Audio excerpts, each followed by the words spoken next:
Okay, good afternoon class. This is my presentation on Unit 14. Basically focusing on preserving food. So this is taken from the grade 9 textbook, and this is my lesson presentation. So yeah. Okay, so what is preserving food?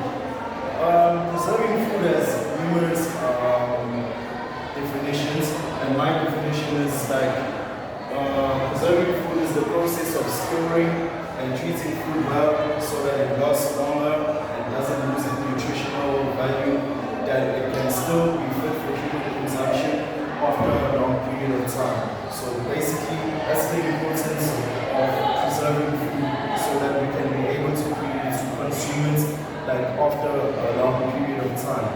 So moving on to my next slide.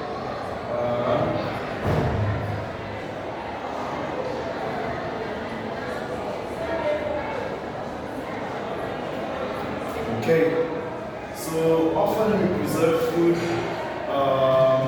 as the agriculture industry sometimes it's affected, and basically it's affected by weather changes, changes in weather patterns which can affect production of food. So that's the main reason why we preserve our food, because we are often affected by different weather changes and stuff. So yeah, and there are many methods to preserve food that we use daily, and here are some of the examples. Like we store our grains in silos, we use a pickling method, and drying, then also salting. Those are some of the food preservation methods that we actually use to preserve our food. So moving on to my next slide. Okay, so food that we store in silos. So as you can see in figure 1 here, I have a jasmine rice, which is an example of food that is stored in silos. And figure 2 shows an image of wheat. So it's basically rice and wheat, or some of the foods that we store in grains. And there are also some other food types such as corn, beans, seeds, peanuts, beans. So there's numerous amounts of foods that we also store in silos and grains.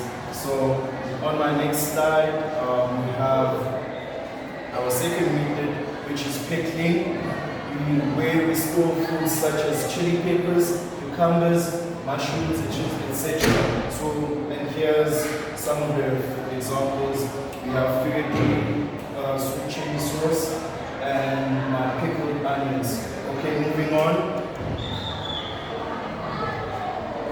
Okay, we have drying. So when we dry, our foods that we dry, we have foods such as meats, fruits, veggies, desserts, etc.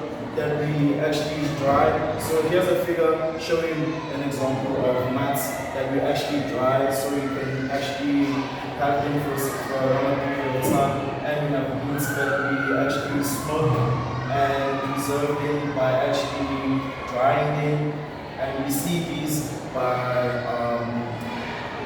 by meats such as biltong that we actually dry, so we can actually consume for a long period of time. So they have a longer shelf life. Okay, moving on. Salting. So we salt foods such as pickles, sorghum nuts, fish, cheese, and fruits.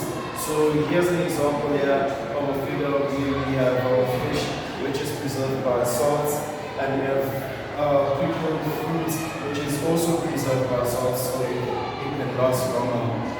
Moving on. Okay, these are my references for the figures that I was actually using for my presentation. That's it for now. Thank you very much for this opportunity for me to explain.